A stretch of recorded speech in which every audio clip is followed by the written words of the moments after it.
The two worst days for the S&P 500 in 2024 were August 5th and December 18th. In a sea of red, I noticed 4 stocks in my portfolio that didn't get the crash memo on either of those days. They didn't even blink. That made me curious. What do these 4 stocks with an average yield of 8.65% have in common? Let's dive straight in. First up, AGNCN is a preferred stock and it's yielding 9.94%. Preferred stocks have a limited upside. They usually don't go much above $25, but their dividends are more consistent and reliable than regular stocks. This particular one was issued by a mortgage REIT called AGNC Investment. Would I buy AGNC regular stock in this company? No. One look at their dividend history shows it's trending in the wrong direction. If we look at the dividends from the preferred stock, they're trending the right way. So why do they move in opposite directions? The regular stock, also known as common stock, pays distributions based on the current financial health of the business. If earnings are down, the board is likely to trim the next dividend. Preferred stocks are more like a loan that must be repaid first. In other words, before the common stock dividend. The amount to be paid isn't based on the quarterly financial position of the business, it's based on the terms defined when the preferred stock was issued. In this particular case, the AGNCN preferred stock was issued with a fixed yield of 7%, which means 7% of its face value of $25. We can see the consistent 7% yield was paid here. Some preferred stocks switch from fixed to floating, and that's why the dividends started climbing here. AGNCN is currently floating at the secured overnight financing rate plus 5.37%. So that means as interest rates decline, so will AGNCN's distributions, but it won't be sudden. It will fall or even rise again in sync with the Fed funds rate. Important to note that this preferred stock is now callable, which means the company could force preferred stockholders to sell the shares back to the company at $25. So obviously you don't want to pay too much more than $25 for this one. On the downside, preferred stocks aren't all sugar and honey. If interest rates climb and the preferred stock hasn't yet converted to floating, their share price will decline. We can see that if we look back to 2022, when interest rates were rising, AGNCN was still a fixed rate preferred for most of that year, and the price was under some pressure, although not as much pressure as the S&P 500. By the way, if you're new to the channel, I retired in 2017, and that's when I got serious about researching my investments in greater depth, and this channel is where I share what I learn. I mostly focus on stocks and funds paying consistent yields of 8 to 12%, and if you'd like a copy of my portfolio, it's available via Armchair Insider, link in the description, it's free. The second stock in my portfolio that sat tight while the market sank was another preferred stock, NLY.P.R.F, and it's currently yielding just over 9.5%. NLY.P.R.F was issued by Annaly Capital, another mortgage REIT. And this highlights an issue with preferred stocks. They're not diversified across all the business sectors. You're mostly investing in the finance sector. Would I buy Annaly Capital's common stock? Let's look at the dividends. They're trending down. Big red flag, so I wouldn't research that one any further. It's a no. The preferred stock, however, has a much healthier looking distribution history. By the way, ignore distribution forecasts, not just on Snowball, but all websites. Nobody can predict them, so official announcements are the only numbers that really matter.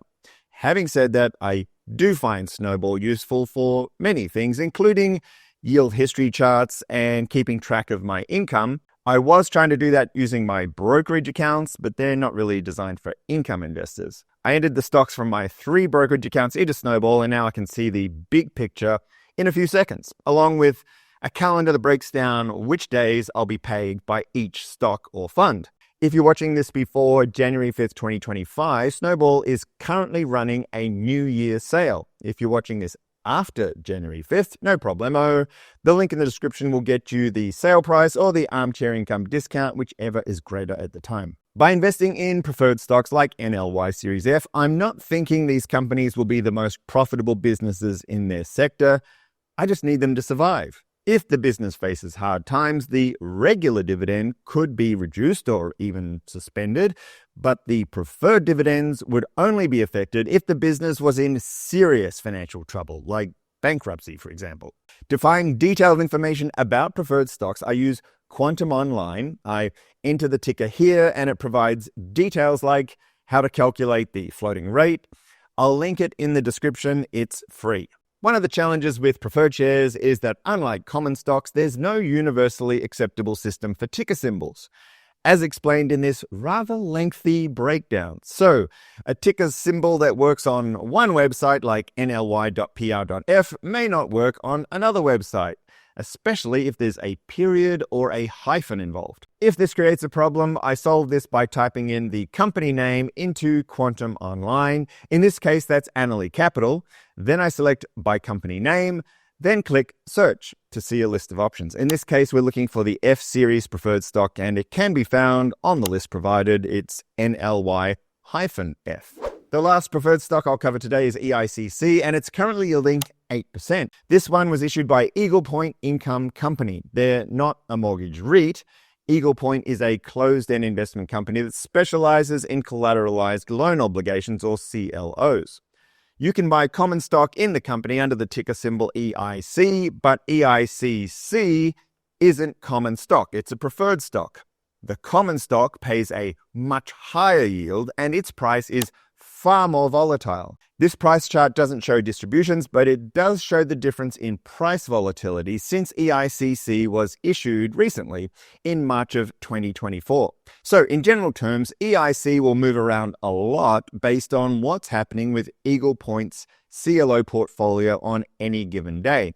By contrast, the preferred stock, EICC, is just a bet that Eagle Point will survive as a business and be able to fulfill its obligation to preferred shareholders, specifically pay them an 8% yield. EIC has had a great year. It pays a huge yield, and you can watch this review if you're interested in it, but I'm not going to cover it today because it doesn't fit the low volatility theme of this video.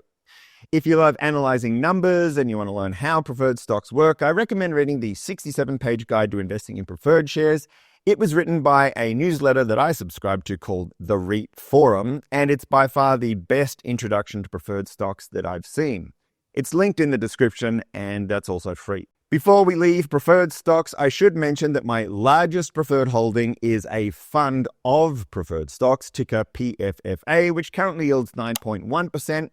I like that fund, but I'm not going to talk about it today because it's leveraged, which increases volatility. Today is all about low volatility. JBBB is currently yielding about 7%, and it's a CLO fund managed by Janus Henderson.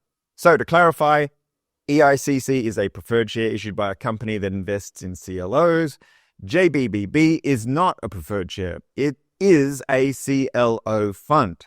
You could compare EIC with JBBB because they're both CLO funds, but JBBB comes with less risk. CLOs are pools of loans to businesses, and they're secured by assets like inventory and equipment. Each CLO typically contains between 150 and 300 loans, which spreads out the risk.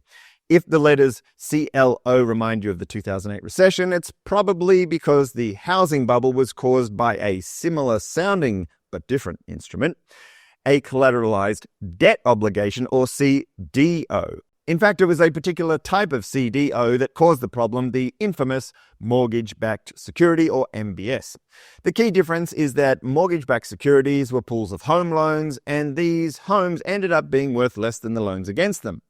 CLOs don't invest in home loans, they invest in business loans. Let's talk about risk. CLOs' risk can be measured by their credit rating. AAA is the highest rating and comes with the least risk. One detail I didn't mention in my last video about CLOs is the waterfall payment structure. Loan repayments go to the AAA loans first, then the AA loans, and so on down the list. If there are any defaults, they affect the lowest rated loans first, the equity class. For this reason, equity gets paid the highest yield for taking the most risk. CLO default rates are much lower than bonds because they exclude the lower rated loans like CCC rated loans that can be found in junk bonds. To give some context, here are the yields on various CLO funds and the credit ratings of the loans they hold. There are no CCCs in there. I recently reviewed the CLO fund, ticker symbol CLOZ, that's similar to JBBB, but with a slightly lower credit rating, so slightly higher risk. I didn't include it today because I still haven't purchased it. That's for a couple of reasons. Number one, the CEO left in November 2024 to start his own company, so I want to see how his replacement does. And secondly, the most recent distribution was less than I expected, so I want to see if that's just a one-off. In the meantime, I bought some JBBB as explained in the December 9 issue of Armchair Insider. If you want even less risk, there's JAAA, currently yielding just under 6%. While both JAAA and JBBB offer low volatility, this total return chart from the past year clearly shows the difference. AAA has paid a lower total return and its volatility is extremely low. It's basically a straight line.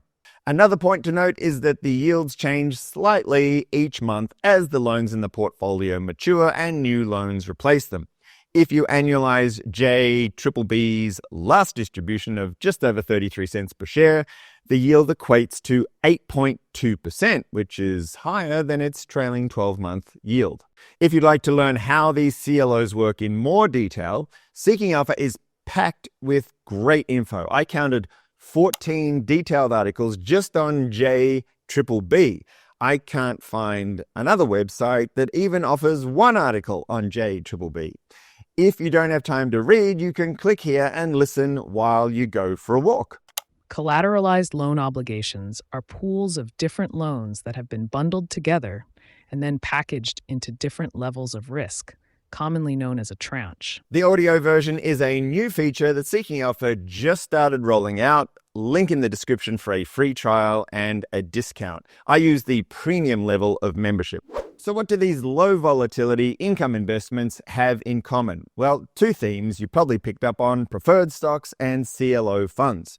The ones I mentioned are just examples of how these two types of income investments have behaved during the worst days of 2024. I think this is important for two types of investors. Number one is the person who gets stressed when their portfolio drops in value. These drop less, if at all. Number two is the investor who wants to go shopping for deals when the market is down, but doesn't want to sit on a pile of cash for months waiting for that to happen. They could sell some preferreds or CLOs to buy something that got beaten up. If either of these apply to you, perhaps these often overlooked asset classes are worthy of your attention.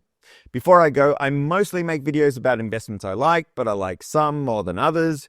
If you want to find videos of my favorites, click here for a recent overview of my top 10 holdings. That wraps it up for this look at 4 income investments that didn't dip when the market did. More Armchair Income coming soon. Armchair Income, that's my hustle and my groove.